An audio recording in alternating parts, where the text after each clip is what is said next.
Next ಹೆಜ್ಜೆ ಏನು, step ಏನ್ ತಗೊಳ್ತೀರಾ? Next ಅಲ್ಲಿಗೆ sir, ಸಂಧಾನಕ್ಕೆ ಓಕೆ ಮಾಡ್ತೀರಾ? ಆಮೇಲೆ ಕಿಪ್ಪಿ ಮಾತಾಡ್ತಾ ಹೇಳಿದ್ರು ನನಗೆ ಅದರಿಂದ ಸಮಾಧಾನ ಇಲ್ಲ, ಅವ್ರು ಯಾವಾಗ ಏನ್ ಮಾಡ್ತಾರೆ ಅಂತ ಹೇಳಕ್ ಆಗಲ್ಲ. ಹೌದು ಬೇರೆ ಇವಾಗ ಅಕೌಂಟ್ ಇಂದ ರಿಲೀಸ್ ಮಾಡಬಹುದು. ಅವರು ಇವಾಗ ಏನ್ ಗೊತ್ತಾ, ಅದು ನ್ಯೂಡ್ ವಿಡಿಯೋ ಎಲ್ಲಿದೆ ಅಂತ ಗೊತ್ತಿಲ್ಲ. ಓಕೆ ಓಕೆನಾ, ನಮ್ಗೆ ಇದೆಲ್ಲ ಫಸ್ಟ್ ಟೈಮ್. ನಾವೆಲ್ಲ ಯಾವ ಪೊಲೀಸ್ ಸ್ಟೇಷನ್ ಯಾವತ್ತೂ ಹೋಗಿಲ್ಲ ನಾವು. ನಾವು ಏನಾದ್ರು ಒಂದು ಹೋಗಿ ಎಕ್ಸ್ಪೀರಿಯನ್ಸ್ ಇದ್ರೆ ಅದೊಂಥರ. ಓಕೆ ನಾವ್ ಯಾವತ್ತೂ ಹೋಗಿಲ್ಲ. ನಮ್ಗೆ ಏನ್ ಗೊತ್ತಿದೆಯೋ ಅದೆಲ್ಲ ಮಾಡಿದೀವಿ. ನಮ್ ಪ್ರಯತ್ನ ನಾನು ಪಟ್ಟಿದ್ದೀನಿ. ಹ್ಮ್. ಬಟ್ ಇವಾಗ ಏನಂದ್ರೆ ಇದಕ್ಕೆ ಬೇರೆ ಏನಾದ್ರು ಸೊಲ್ಯೂಷನ್ ಕೊಡೋಣ ಅಂತ. ಇದೇ ತರ ಇದ್ರೆ ಆಗಲ್ಲ. ಬೇರೆ ತರ ಅವ್ರು ಎಲ್ಲಾದ್ರೂ ಬಿಟ್ಬಿಟ್ರೆ, ಓಕೆ ಆ ಎಲ್ಲ ವಿಡಿಯೋ ಎಲ್ಲಾದ್ರೂ ಬಿಟ್ಬಿಟ್ರೆ, ಇಲ್ಲ ಬೇರೆಯವ್ರ ಕೈಲಿ ಬಿಡಿಸಿದ್ರೆ, ಯಾವ್ದಾದ್ರು ಫೇಕ್ ಅಕೌಂಟ್ ಕ್ರಿಯೇಟ್ ಮಾಡಿ ಓಕೆ ಅದು ಮಾಡ್ತಾರೆ ಅನ್ನೋ ಒಂದು ನಿಮಗೆ ಭಯ ಇದೆ. ಭಯ ಇದೆ. ನಮ್ಗ ಆ ಭಯ ಇದೆ, ಪಕ್ಕಾ ಇದೆ. ನನಗ್ ಭಯ ಇದೆ, ಕಿಪ್ಪಿ ಕೀರ್ತಿಗೂ ಆ ಭಯ ಇದೆ. ತುಂಬಾ ಭಯ ಇದೆ. ತುಂಬಾ ಭಯ ಇದೆ. ಇವಾಗ ನೋಡಿ, ಅವ್ರ ವಿಡಿಯೋಸ್ ಎಲ್ಲ ಡಿಲೀಟ್ ಮಾಡ್ಸಿದೀವಿ. ಅದೇ ವಿಡಿಯೋ ನಾವು ಡೌನ್ಲೋಡ್ ಮಾಡಿ ಬೇರೆ ಬೇರೆ ಯಾವ್ದಾದ್ರು ಫ್ಯಾನ್ ಪೇಜ್ ಇಲ್ಲ ಟ್ರೋಲ್ ಪೇಜ್ ಅಂತ ಅವರೇ ಬೇರೆ ಫೇಕ್ ಅಕೌಂಟ್ ಇಂದ ಬಿಡ್ತಾರೆ ಅಂತ ನಿಮ್ಮ ಒಂದು ಇದು. ಹೆಂಗಾಗ್ಬೇಕಾಗಿತ್ತು ಅಂದ್ರೆ ಸರ್, ಇದು ಕಂಪ್ಲೇಂಟ್ ಆಗಿ FIR ಆಗಿದ್ರು ಪರವಾಗಿಲ್ಲ, FIR ಆಗಿಲ್ಲ ಅಂದ್ರೂ ಪರವಾಗಿಲ್ಲ. ಅದೊಂದು ಲೆಕ್ಕಾಚಾರ ಇರುತ್ತೆ. ಅವ್ರು ನೆಕ್ಸ್ಟ್ ಟೈಮ್ ಒಂದ್ ಹುಡುಗಿ ಬಗ್ಗೆ ಕೆಟ್ಟದಾಗ ಮಾತಾಡ್ಬೇಕು ಅಂದ್ರೆ ಹಿಂದೆ ಮುಂದೆ ಯೋಚಿಸ್ಬೇಕು. ಅರ್ಥ ಆಯ್ತಾ ಸರ್? ಗೊತ್ತಾಯ್ತು. ಒಂದು ಹೆಣ್ಣು ಮಗು ಬಗ್ಗೆ ಮಾತಾಡಕ್ಕಿಂತ ಮುಂಚೆ ಹಿಂದೆ ಮುಂದೆ ಈ ಕೆಟ್ಟು ಪದಗಳು ಯೂಸ್ ಮಾಡ್ಕೊಂಡು ಅಮ್ಮ ಅಕ್ಕ, ಇವಾಗ ಒಂದ್ ಹುಡುಗಿ ಇಟ್ಕೊಂಡು ಆ ಹುಡುಗಿ ಹೆಸರು ಇಟ್ಕೊಂಡು ಕೆಟ್ಟದಾಗ ಮಾತಾಡ್ತಾರಲ್ಲ ಅವ್ರಿಗೆ. ಓಕೆ, ಅಂದ್ರೆ ಈ ತರ ಕೆಟ್ಟದಾಗಿ ಯಾವ ಹೆಣ್ಮಗಳನ್ನ ಬಿಂಬಿಸಬಾರ್ದು ಅನ್ನೋ ಒಂದು ಉದ್ದೇಶದಿಂದ ನೀವು ಕಿಪ್ಪಿ ಕೀರ್ತಿ ಪರವಾಗಿ ಇದ್ದೀರಾ. ಅವರಿಗೆ ಒಂದು ಸಪೋರ್ಟಿವ್ ಆಗಿ ಇದ್ದೀರಾ. ಹೌದು ಸರ್. ನಾನು ಒಂದು ಎಕ್ಸಾಂಪಲ್ ಕೊಡ್ತೀನಿ ಸರ್. ಜನ ಅಷ್ಟೆಲ್ಲಾ ಮಾಡ್ತಿದ್ದಾರೆ, ಅಷ್ಟೆಲ್ಲಾ ನೋಡ್ತಿದ್ದಾರೆ, ಎಲ್ಲ ಆಗ್ತಿದೆ. ಲಕ್ಷ ಜನ ಮೇಲೆ ನೋಡಿದ್ದಾರೆ. ಓಕೆನಾ, ಲಕ್ಷ ನೋಡಿದ್ದಾರೆ ಜನ. ಇವಾಗ ಅದೇ ಅವ್ರ ಮನೆ ಹೆಣ್ಮಕ್ಳಿಗಾಗಿದ್ರೆ, ಇವಾಗ ನನ್ನ ಮಕ್ಕಂಗಾಗಿದ್ರೆ, ನನ್ನ ಜಾಗದಲ್ಲಿ ಹಂಗೆ ಥಿಂಕ್ ಮಾಡಿ ನಮ್ಮ ಮಕ್ಕಂಗಾಗಿದ್ರೆ ಅಂಬದ ಅಷ್ಟು ಜನದ ಮುಂದೆ ಹೇಳಿದಾಗ ಮುಂದೆ ಅವ್ರ ಫ್ಯೂಚರು. ಹೌದು, ಇವಾಗ ನಮ್ಮ ಅಕ್ಕ, ಇವಾಗ ನನ್ನ ತಂಗಿ ಅನ್ಕೊಳ್ಳಿ, ಕಿಪ್ಪಿ ಕೀರ್ತಿ ಕಿಪ್ಪಿಗೆ ಅಂದಿದ್ರೆ ಹೆಂಗಾಗಿರೋದು? ಕರೆಕ್ಟ್. ನನ್ನ ತಂಗಿ ಅದು ನಾನ್ ಬಿಡ್ತಿದ್ನ ಕೋಪದಲ್ಲಿ ಏನ್ ಮಾಡ್ತಿದ್ದೆ? ಇದು ಒಂಥರ ಜನಕ್ಕೆ ಹೆಣ್ಮಕ್ಳಿಗೆ ನಾನು ಹೇಳೋದು ಎಕ್ಸಾಂಪಲ್ ಯಾವ ತರ ಅಂದ್ರೆ, ನೋಡಿ ಸವಾಸ ಮಾಡಿ. ಯಾವ ಫ್ರೆಂಡ್ ಮಾಡ್ತೀರಾ, ಯಾವ ಟೈಮ್ ಅಲ್ಲಿ ನೀವು ಅವ್ರ ಜೊತೆ ಯಾವ ಜಾಗಕ್ಕೆ ಹೋಗ್ತೀರಾ, ಅಲ್ಲಿ ಅವ್ರು ಏನ್ ಮಾಡ್ತಾರೆ, ಅವ್ರು ಎಂತವ್ರು. ಒಬ್ಬರನ್ನ ಲವ್ ಮಾಡಕ್ಕಿಂತ ಮುಂಚೆ, ಒಬ್ಬರನ್ನ ಫ್ರೆಂಡ್ ಮಾಡ್ಕೊಳಕ್ಕಿಂತ ಮುಂಚೆ, ಫ್ರೆಂಡ್ ಮಾಡಿದ್ರೆ ಈ ತರ ಫ್ರೆಂಡ್, ಅದೇ ಹೇಳಿದ್ನಲ್ಲ, ಬೆತ್ಲೆ ವಿಡಿಯೋ ಇಟ್ಕೊಂಡು ಬೆತ್ಲೆ ವಿಡಿಯೋ ಮಾಡಿದೀವಿ, ಆ ವಿಡಿಯೋ ಬಿಡ್ತೀವಿ. ಇವಾಗ ಇದೆಲ್ಲ ಯಾರಿಗಂದ್ರೆ ಈ ಕೆಟ್ಟು ಅಭಿಪ್ರಾಯಗಳು ಇರ್ತಾವ ಗೊತ್ತಾ, ಅಂತವ್ರ ಸವಾಸ ಮಾಡ್ಬೇಡಿ. ಅಂತವ್ರ ಸವಾಸ ಮಾಡ್ಲೇಬೇಡಿ. ನಾನು ಹೆಣ್ಮಕ್ಳಿಗೆ ಹೇಳ್ತಾ ಇರೋದು, ಅಂತ ಸವಾಸ ಮಾಡ್ಲೇಬಾರ್ದು, ಅವ್ರದ್ದು ಲೈಫ್ ಅಲ್ಲಿ ಮಾಡ್ಬಾರ್ದು. ಇದೊಂದು ಅವೇರ್ನೆಸ್ ತರ ಇದು ಯಾರಿಂದನೋ ಯಾಕೆ ಸ್ಟಾರ್ಟ್ ಆಗ್ಲಿ, ಕಿಪ್ಪಿಯಿಂದಾನೇ ಸ್ಟಾರ್ಟ್ ಆಗ್ಲಿ ಒಳ್ಳೆ ಕೆಲಸ ಅನ್ನೋದು ನನ್ನ ಅನಿಸಿಕೆ. ಹೆಣ್ಮಗುಗೆ ನ್ಯಾಯ ಸಿಗ್ಬೇಕು. ಬರೀ ರೇಪ್ ಆದ್ರೆ ಮಾತ್ರ ಅಲ್ಲ ಸರ್, ಇದೂನು ಅಷ್ಟೇ. ಇಲ್ಲಿಂದಾನೇ ಸ್ಟಾರ್ಟ್ ಆಗೋದು. ಫಸ್ಟ್ ವಿಡಿಯೋ ಇಂದ ಸ್ಟಾರ್ಟ್ ಆಗುತ್ತೆ, ನಾಳೆ ಇನ್ನೊಂದ್ ತರ ಬರುತ್ತೆ. ಕಿಪ್ಪಿ ಆಗಿರೋದಕ್ಕೆ ಅವ್ರು ವೈರಲ್ ಆಗಕ್ ಯೂಸ್ ಮಾಡ್ಕೋತಾರೆ. ಅದೇ ಬೇರೆ ಹೆಣ್ಮಗು ಆದ್ರೆ ಬೇರೆ ತರ ಯೂಸ್ ಮಾಡ್ಕೋತಾರೆ. ಆ ಹೆಣ್ಮಕ್ಳಿಗೆ ನ್ಯಾಯ ಸಿಗ್ಬೇಕು. ಬೇರೆ ಹೆಣ್ಮಗುಗೆ ನೆಕ್ಸ್ಟ್ ಇನ್ನೊಬ್ಬ ವಿಡಿಯೋ ಕೆಟ್ಟ ಮಾತಲ್ಲಿ ಒಂದು ವಿಡಿಯೋ ಮಾಡ್ಬೇಕು ಅಂದ್ರೆ ಭಯ ಬರ್ಬೇಕು. ಈ ತರ ಯಾರಾದ್ರೂ ಒಬ್ರು ಕಂಪ್ಲೇಂಟ್ ಕೊಡ್ತಾರಪ್ಪ, ಅವ್ರಿಗೆ ಹಿಂಗಾಗುತ್ತೆ, ಇಲ್ಲ ಏನಾದ್ರು ಒಂದು ಮಹಿಳಾ ಯೋಜನೆನೋ ಮಹಿಳಾ ಸಂಘದವರೋ ಇವರೆಲ್ಲ ಬಂದ್ ಮನೆ ಹತ್ರ ಬಂದು ಹೊಡಿತಾರಪ್ಪ. ಈ ಸೋಷಿಯಲ್ ಮೀಡಿಯಾ ಅನ್ನೋದು ಹಿಂಗೆ ನೀರ್ ತರ. ಇವಾಗ ಒಬ್ಬ ಬ್ಯಾಡ್ ವರ್ಡ್ ಯೂಸ್ ಮಾಡ್ದಂದ್ರೆ ಆ ಬ್ಯಾಡ್ ವರ್ಡ್ ವಿಡಿಯೋಗೆ ಯಾಕೆ ಲೈಕ್ ಕೊಡ್ತೀರಾ ನೀವು? ನೀವ್ ಯಾಕೆ ಕೊಡ್ತೀರಾ ಲೈಕ್? ಕೊಡಿರಿ, ರಿಪೋರ್ಟ್ ಹೊಡೀರಿ, ಮಾಡ್ರಿ, ಒಳ್ಳೊಳ್ಳೆ ಕಂಟೆಂಟ್ ಕ್ರಿಯೇಟರ್ಸ್ ಕೊಡ್ರಿ. ಯಾಕೆ ಬೇಡ ಅಂತಾರೆ?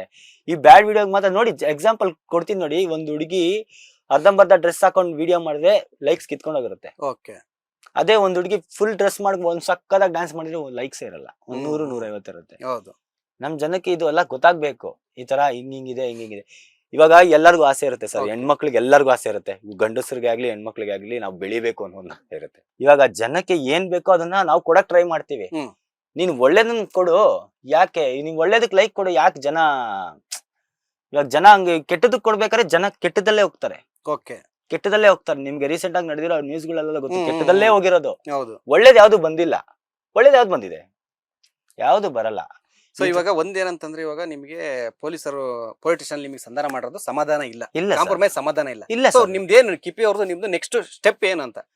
ನೆಕ್ಸ್ಟ್ ಸ್ಟೆಪ್ ಅದೇ ಸರ್, ಒಬ್ರನ್ನ ಮೀಟ್ ಮಾಡ್ಬೇಕು ಅಂತಿದೀವಿ. ಅವ್ರನ್ನ ಮೀಟ್ ಮಾಡಿ ಇದಕ್ಕೆ ಕರೆಕ್ಟ್ ಸೊಲ್ಯೂಷನ್ ಸಿಗ್ಬೇಕು. ಅಂದ್ರೆ ಒಬ್ರು ಅಂದ್ರೆ ಅವ್ರ ಪೊಲಿಟಿಷಿಯನ್ ಅಥವಾ ಏನು ಆಫೀಸರ್ ಏನವರು? ನಾಗಲಕ್ಷ್ಮಿ ಮ್ಯಾಮ್ ಅಂತ ಅವ್ರದ್ದು ಇನ್ಸ್ಟಾದಲ್ಲಿ ತುಂಬಾ ರೀಲ್ಸ್ ನೋಡಿದೀವಿ. ಅವ್ರು ತುಂಬಾ ಮಹಿಳಾ ಆಯೋಗದ ಅಧ್ಯಕ್ಷರು. ಅವ್ರು ಆ ಮೇಡಮ್ ನಾವು ಮೀಟ್ ಮಾಡ್ಬೇಕು. ಇದಕ್ಕೆ ಕರೆಕ್ಟ್ ಆಗಿ ಅವ್ರಿಗೆ ಹೋಗಿ ಒಂದ್ ಮ್ಯಾಟ್ರ್ ಏನಾಗಿದೆ ಅಂತ ಒಂದ್ ಮನವಿ ಕೊಡ್ತೀರಾ? ಹೌದು, ಇದು ಕರೆಕ್ಟ್ ಆಗಿ ಅದು ಆ ತರನೇ ಸಾಲ್ವ್ ಆಗ್ಬೇಕು ಅಂತ. ನಾನು ಆಕ್ಚುಲಿ ಮಹಿಳಾ ಯೋಜನೆಗೆ ಹೋಗಿ ಆಲ್ರೆಡಿ ಒಂದು ಕಂಪ್ಲೇಂಟ್ ರಿಜಿಸ್ಟರ್ ಮಾಡಿಸಿದೀನಿ. ಇದನ್ನ ಈ ಕಾಪಿ ತಗೊಂಡೋಗಿ ಅವ್ರಿಗೆ ಕೊಡ್ಬೇಕು ಅಂತಾನೆ ಕೇಳಿದಾರೆ. ಅದು ಜೆರಾಕ್ಸ್ ಎಲ್ಲ ತಗೋತೀವಿ ನಾವು. ಬಟ್ ಅದೇ ನಮಗ್ ಸ್ಯಾಟಿಸ್ಫ್ಯಾಕ್ಷನ್ ಇಲ್ವಲ್ಲ ಸರ್. ಅವ್ರು ನಗಾಡ್ಕೊಂಡ್ ಖುಷಿಯಾಗಿ ಹೋಗ್ತಾವ್ರೆ ಅಂದ್ರೆ ನಮ್ಗೇನ್ ಸರ್ ಸ್ಯಾಟಿಸ್ಫ್ಯಾಕ್ಷನ್ ಸಿಕ್ತಲ್ಲಿ? ಅವ್ನ ಅವ್ನ್ ಕೆಟ್ಟ ಪದಗಳು ಯೂಸ್ ಮಾಡಿ ಹೆಣ್ಮಕ್ಳಿಗೆ ಹಂಗಲ್ಲ ಬೈದ್, ಹಂಗಂದ್ರೆ ಹೆಣ್ಮಕ್ಳಂದ್ರೆ ಅಷ್ಟೇನಾ ಕರ್ನಾಟಕದಲ್ಲಿ? ಹಂಗಂದ್ರೆ ರೋಡಲ್ಲಿ ಏನ್ ಬೇಕಾದ್ರೂ ಮಾಡ್ಬೋದು, ಹಂಗಂದ್ರೆ ಹೆಂಗ್ ಬೇಕಾದ್ರೂ ಬೈಬೋದು, ಲೈವ್ ಅಲ್ಲಿ ಬಂದ್ ಯಾವ ಹುಡುಗಿಗ್ ಬೇಕಾದ್ರೆ ಹೆಂಗ್ ಬೇಕಾದ್ರೂ ಮಾಡ್ಬೋದು, ಹಂಗಂದ್ರೆ ಏನ್ ಸರ್ ಇದು? ನನ್ಗೆ ಅರ್ಥನೇ ಆಗ್ತಲ್ಲ ಇದು. ಸರ್ ಏನ್ ಗೊತ್ತಾ, ಇಲ್ಲಿ ಟ್ರಾನ್ಸ್ಜೆಂಡರ್ ಬಗ್ಗೆನೂ ಎಳ್ದಾಡಿದಾರೆ ಸರ್ ಅವರು. ಟ್ರಾನ್ಸ್ಜೆಂಡರ್ ಬಗ್ಗೆ ಕೆಟ್ಟದಾಗ ಏನು ಸರ್ ಒಂದ್ ವಿಷಯ ಹೇಳ್ತೀನಿ ನೋಡಿ, ಮಂಗಳಮುಖಿ ಅವ್ರ ಬಗ್ಗೆ ನಾವು ಕೆಟ್ಟದಾಗ ಮಾತಾಡಲ್ಲ. ಅವ್ರ ಪರ್ಸನಲ್ ಪ್ರಾಬ್ಲಮ್ಸ್ ಹೆಂಗಿರುತ್ತೋ ಅವರಿಂದ ಸ್ವಲ್ಪ ಲೈಫ್ಸ್ ಸೇವ್ ಆಗ್ತಿದೆ. ಸ್ವಲ್ಪ ಜನ ಒಳ್ಳೆಯವ್ರು ಇರ್ತಾರೆ, ಸ್ವಲ್ಪ ಜನ ಕೆಟ್ಟದವ್ರು ಇರ್ತಾರೆ. ಬಟ್ ಆದ್ರೆ ನೀವ್ ಯಾರಿಗ್ ಸಪೋರ್ಟ್ ಮಾಡ್ತೀರಾ ಅನ್ನೋದ್ ಮೇಲೆ ಡಿಪೆಂಡ್ ಆಗುತ್ತೆ. ಮಂಗಳಮುಖಿ ಅವ್ರಿಗೂ ಅಷ್ಟೇ ಆಯ್ತಾ, ಅವರು ಒಂದ್ ಹೆಣ್ ತರಾನೇ. ನಾನು ಅವ್ರನ್ನ ನೋಡಿ ಇವಾಗ ರೋಡಲ್ಲಿ ಬರ್ತಾರೆ ಅವ್ರು ಬಂದಿದ ತಕ್ಷಣ ನಾವು ಒಂದ್ ದೃಷ್ಟಿ ತೆಗಿಸ್ಕೊತೀವಿ. ಯಾಕೆ ಹೇಳಿ? ಅವ್ರ ಕೈಲಿ ತೆಗಿಸ್ಕೊಂಡ್ರೆ ಇದಂತ. ನಮ್ಮ ಸ್ವಂತ ನಾನು ಎಲ್ಲಾರ್ನು ಅಕ್ಕ ಅಂತಾನೆ ಕರಿತೀನಿ.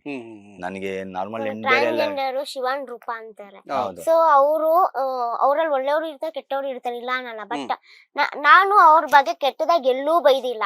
ಇವ್ರು ಎಳ್ದಾಡಿರೋ ಟ್ರಾನ್ಸ್ಜೆಂಡರ್ ಬಗ್ಗೆ ಒಬ್ರ ಬಗ್ಗೆ ಕೆಟ್ಟದಾಗಿ ತಿಕ್ಲಿ ಗಿಕ್ಲಿ ಹಂಗೆಲ್ಲ ಬೈಯೋ ರೈಸ್ ಯಾರಿಗೂ ಇಲ್ಲ. ಅವ್ರ ಕಮ್ಯುನಿಟಿ ಬಗ್ಗೆ ಮಾತಾಡೋ ರೈಸ್ ಯಾರಿಗೂ ಇಲ್ಲ. ಬಟ್ ನಾನ್ ತಪ್ಪಾಗಿ ಏನ್ ಹೇಳಿಲ್ಲ, ಎಲ್ಲೋ ಊಗೆ ಕೇಳಿದ್ನ ಹೇಳಿದೀನಿ. ಬಟ್ ಅದಕ್ಕೆ ನಾನು ಕ್ಷಮೆ ಕೇಳ್ತೀನಿ. ಯಾವ್ದೇ ಟ್ರಾನ್ಸ್ಜೆಂಡರ್ ಹರ್ಟ್ ಆಗಿದ್ರೆ ಸಾರಿ, ಬಟ್ ಆದ್ರೆ ನಾನು ಉದ್ದೇಶ ಪೂರ್ವಕವಾಗಿ ಹೇಳಿಲ್ಲ. ಬಟ್ ನಂದು ಅದು ದೊಡ್ಡ ಮ್ಯಾಟ್ರ್ ಅಲ್ಲ. ನಾನ್ ತಿಕ್ಲಿ ಗಿಕ್ಲಿ ಅಂತವಳು ಇಂತವಳು ಅಂತ ನನ್ ಬಾಯಿಗೆ ಬಂದೂ ಇಲ್ಲ. ಟ್ರಾನ್ಸ್ಜೆಂಡರ್ ತುಂಬಾ ರೆಸ್ಪೆಕ್ಟ್ ಮಾಡ್ತೀನಿ ನಾನು. ಯಾಕಂದ್ರೆ ಅವರು ಒಂದ್ ಹೆಣ್ಣು, ನಾನು ಒಂದ್ ಹೆಣ್ಣು. ಸೊ ಅವ್ರು ನಮ್ಮಂಗೆ, ಅವ್ರಿಗೂ ಫೀಲಿಂಗ್ಸ್ ಇರುತ್ತೆ, ಅವರು ನಮ್ಮಂಗೆ ಒಂದ್ ಮನುಷ್ಯರು. ಸೊ ಅವ್ರಿಗೊಂದ್ ರೆಸ್ಪೆಕ್ಟ್ ಅಂತ ಗೌರವ, ಅವ್ರದಂತ ಸೊಸೈಟಿಯಲ್ಲಿ ಗೌರವ ಇದೆ, ಅವ್ರದಂತ ಸಂಘಗಳಿದೆ, ಪ್ರತಿ ಒಂದಿದೆ. ಸೊ ನಾವ್ ಯಾಕೆ ಅವ್ರನ್ನ ಅಷ್ಟೆಲ್ಲ ಕೇವಲ ನೋಡ್ಬೇಕು? ನಾವು ಅವ್ರು ಹೊಟ್ಟೆ ಪಡೋರು ಏನಾದ್ರು ಮಾಡ್ಕೊಂತಾರೆ, ನಮ್ಗದ ಅವಶ್ಯಕತೆ ಇಲ್ಲ. ಬಟ್ ಅವ್ರ ಬಗ್ಗೆ ಮಾತಾಡಕ್ಕಿಂತ ಮುಂಚೆ ಯೋಚನೆ ಮಾಡ್ಬೇಕು. ವಯಸ್ಸಲ್ಲಿ ದೊಡ್ಡವ್ರು ಇರ್ತಾರೆ, ಚಿಕ್ಕವರು ಇರ್ತಾರೆ, ವಯಸ್ಸಲ್ಲಿ ದೊಡ್ಡವ್ರು ಇರ್ತಾರೆ. ಯೋಚನೆ ಮಾಡಿ ಮಾತಾಡ್ಬೇಕು. ಅವ್ರ ಒಬ್ರ ಬಗ್ಗೆ ಇವಾಗ ಧ್ವನಿ ಎತ್ತುತ್ತಾರೆ ಅಂದ್ರೆ, ಇವಾಗ ಒಂದ್ ಹುಡುಗಿ ಅನ್ಯಾಯ ಆಗಿದೆ ಅಂತ ಧ್ವನಿ ಎತ್ತಿದಾಗ ನಾವು ಹೆಂಗ್ ಮಾತಾಡ್ಬೇಕು ಅದ್ರ ಮೇಲೆ ಡಿಪೆಂಡ್ ಇರುತ್ತೆ. ಅದ್ ಬಿಟ್ಬಿಟ್ಟು ನೀನ್ ತಿಕ್ಲಿ, ನೀನ್ ಅಂತದು ಇಂತ ಮೊಬೈಲ್ ಏನೋ ಅದ್ ಯಾಕ್ ಮಾಡ್ತೀನಿ, ಐಡಿ ಯಾಕ್ ಮಾಡ್ತೀನಿ, ಅವಳು ಹಂಗೆ ನಿಂದೆ 1000 ತೂತಿದೆ, ಅದೆಲ್ಲಾ ಮಾತಾಡಕ್ ಹೋಗ್ಬಾರ್ದು. ದೊಡ್ಡ ಹೆಂಗ್ ನೋಡ್ಬೇಕು ಹಂಗ್ ನೋಡ್ಬೇಕು. ಸಮಾಜದಕ್ಕೆ ಅವ್ರಿಗೊಂದು ಇದಿದೆ, ಅವ್ರಿಗೊಂದು ಗೌರವ ಇದೆ. ಆ ಗೌರವನೇ ಗೊತ್ತಿಲ್ಲ ಅಂದ್ರೆ ಹೆಂಗೆ? ಒಂದ್ ಹೆಣ್ಣವ್ರು, ನಾವು ಕೂಡ ಒಂದ್ ಹೆಣ್ಣೆ. ಸೊ ಎಂತದೇ ಇಲ್ಲ, ಅವ್ರು ಹೊಟ್ಟೆ ಪಾಡು, ಅದೆಲ್ಲ ನಾವ್ ಹೇಳಕ್ ಬರ್ಬಾರ್ದು.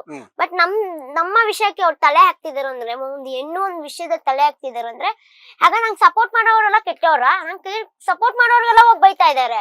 ಸಪೋರ್ಟ್ ಮಾಡೋರ್ಗೆಲ್ಲ ಕೆಟ್ಟದಾಗ ಏನು ಒಳಗಲ್ ಲ್ಯಾಂಗ್ವೇಜ್ ಅಲ್ಲಿ ಬೈತಾ ಇದಾರೆ. ಅದೆಲ್ಲ ಬೈಯಕ್ ಯಾರು ಕೊಟ್ಟಿದ್ರು ರೈಸು? ಒಂದ್ ರೆಸ್ಪೆಕ್ಟ್ ಇಲ್ವಾ ಅವ್ರಿಗೆಲ್ಲ?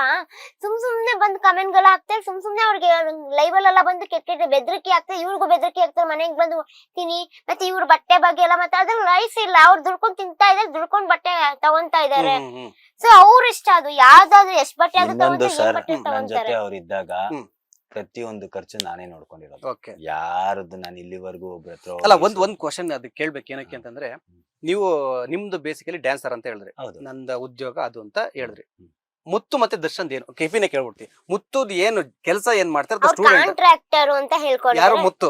ಬಟ್ ಅದ್ ಕರೆಕ್ಟ್ ಆಗಿ ಕ್ಲಾರಿಫಿಕೇಶನ್ ನನಗಿಲ್ಲ. ಕಾಂಟ್ರಾಕ್ಟರ್ ಅಂದ್ರೆ ಲೈಕ್ ಮನೆ ಕಟ್ಟೋದು, ಅದ್ ಏನೋ ಕಾಂಟ್ರಾಕ್ಟರ್ ಅಂತ ಹೇಳ್ಕೊಂಡಿದ್ದೆ. ಬಟ್ ನನಗೆ ಅದು ಬೇಕಾಗಿಲ್ಲ. ಅವ್ನ ಕೆಲಸ ನನಗೆ ಇಂಪಾರ್ಟೆಂಟ್.